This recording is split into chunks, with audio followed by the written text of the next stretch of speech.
All right, Cowboys Nation, we gotta talk. And NFL Nation, you might want to listen in too because, oh yeah, this affects you too. Because the decision in court that Cowboys fans all across the country have been dreading has come to fruition today. It came to pass. The judgment went down in the appeal. Ezekiel Elliott's suspension is on, and at least for next week, he will be serving it. And chances are, just reading everything that I've been reading, trying to read as much as I can on the court systems with, I'm no lawyer. Don't want to pretend to interpret law here, but it just doesn't look good for Ezekiel Elliott returning, before the end of the 6-game suspension there. So, by just going off of that alone, we need to address what the future is for the Cowboys and for the rest of the NFC and maybe even some of you AFC teams that are on the schedule for the Cowboys within the next 6 weeks. That's right, Oakland Raiders fans. You got it. You're going to get the Cowboys without Zeke in Oakland. That's the one I'm a little worried about because Oakland's a bit up and down. But without Zeke, that really, really hurts the Cowboys in that matchup. But let's go ahead and talk about what is imminent this weekend against the Falcons. We got to go over to Atlanta, play against the Falcons. But I got to admit, I'm not too worried. And you shouldn't be either because the Falcons have been so up and down. That offense has been so just inconsistent. And a lot of blame to go around. But the offensive coordinator, Steve Sarkisian, he was the coordinator for USC. He's a mess, amongst other things, off the field issues that the man reportedly has. And we've heard about here. Yeah, being from LA, USC country. So I'm not too concerned about the Falcons right now. The Cowboys are a good team, aside from Ezekiel Elliott. They have some capable backs. No, not explosive, game-changing backs, but capable backs in Alfred Morris, D-Mac, Darren McFadden, and even Rod Smith looks like a young running back that can do it all, even play special teams. So we'll see how they fill in. The thing with Zeke that you're going to be missing if you're a Cowboys fan is this. Zeke is a do-it-all back. He's an every down back, and he does everything very, very well that the Cowboys ask their backs to do. He's excellent in pass protections. You can see Zeke light blitzers up sometimes, knock them on their ass because he's so damn strong. You guys see the way he runs downhill, takes the energy out of a defense, takes the will to win out of a defense in the fourth quarter by wearing them down. I mean, he loves that stuff. He's a downhill runner. He can get into that end zone like no other back that we have on this roster. He just has the nose for the end zone. I believe these other backs are going to be successful in the running game as far as racking up the yardage behind this offensive line. It's getting into the red zone that is a bit of a concern with me when you have Alfred Morris and D-Mac. I think that's where you're going to see the most significant drop in production at the running back spot for these next 6 weeks is in the red zone, that red zone running, and even that 3rd and short, 3rd and 1, 3rd and 2. I don't think you're going to be quite as confident in the other backs as you would Ezekiel Elliott. But here's the thing. Cowboys fans, you can't get too worried because although Ezekiel Elliott is the best in all assets of the running back spot, blocking, receiving, running, red zone, all these other backs kind of have a niche, a special niche that they can do. For instance, I think Alfred Morris is by far the best, most patient runner in between the 20s. And I think he's going to get the majority of the carries there. And the Cowboys should lean heavily on him in those situations.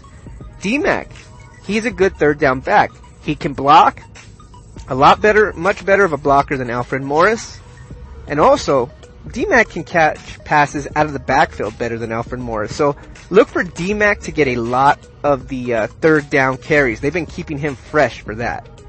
And Rod Smith, I think might be the answer in that red zone because what little I've seen of him in the preseason, he looks like a tough, physical runner. And that's what you need to get that 1 or 2 yards in the red zones where the defense is stacking those lines and you need a physical player to run downhill and get into that score. Run with some determination. That could be Rod Smith. So that's how I expect the Cowboys to deal with the suspension. Let's talk about how these other teams are going to deal with the suspension.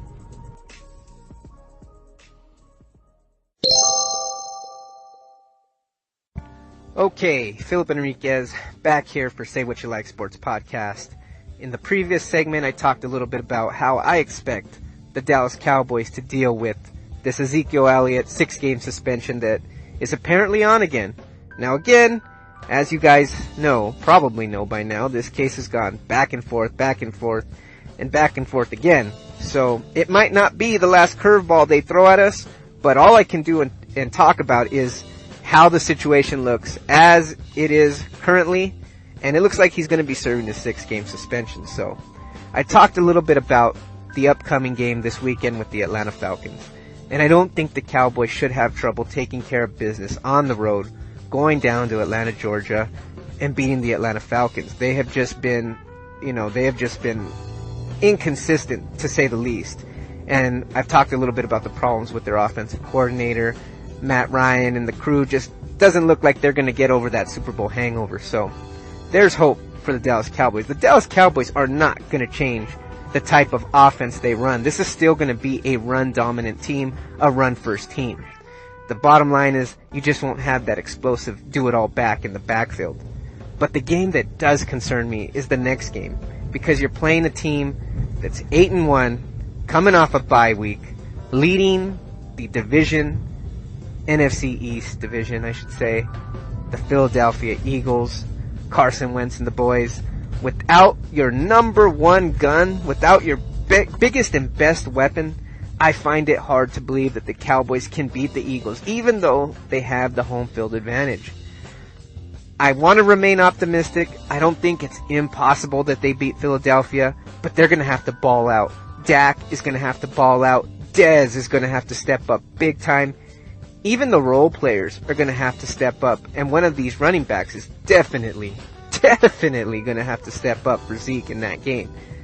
You know, I can see the Cowboys dropping that game to Philadelphia. Now, the game on Thanksgiving against the Los Angeles Chargers is a bit of a concern with the running game. At least by then we'll see how these backup running backs have filled in for Zeke.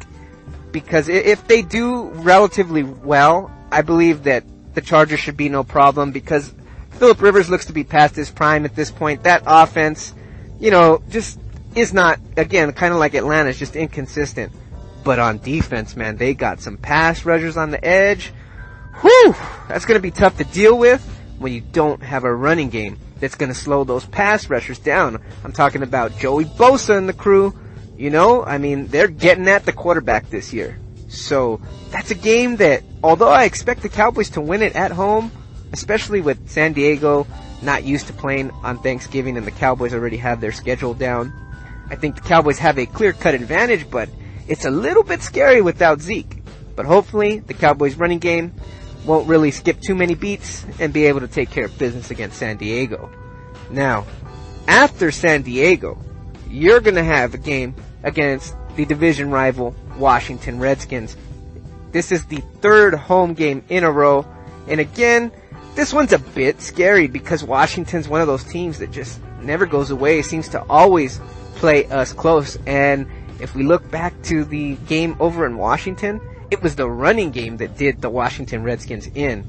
So, Dak Prescott and Kirk Cousins in a shootout? That's something that I think Kirk Cousins might just have a little bit of an advantage on. But again, it all depends on, can the Cowboys just establish that running game and make sure that they can run efficiently and effectively throughout the game, slow that offense down, and I think Dak is going to manage the game and win the game. So again, these games can go either way now without Zeke, where I think the Cowboys definitely had a clear-cut advantage with Zeke at that point. Then you have the lowly New York Giants. Do I even have to get into that? That team's pretty much given up by now. They're worried about next year. They're worried about their next contract because that team is going to be blown up in 2018. Then we have the last game of the suspension, the Oakland Raiders. Now that's going to be a difficult test, especially if the Raiders pick up the play. Now, we're going to have 6 weeks to see if this Oakland Raiders team is for real. Now, there's chances are they won't be in it. Chances are they might be out of the division race, and that's what the Cowboys are going to need if they're going to pull this off. And that's how the Cowboys need to do. I can see them easily going 4-2.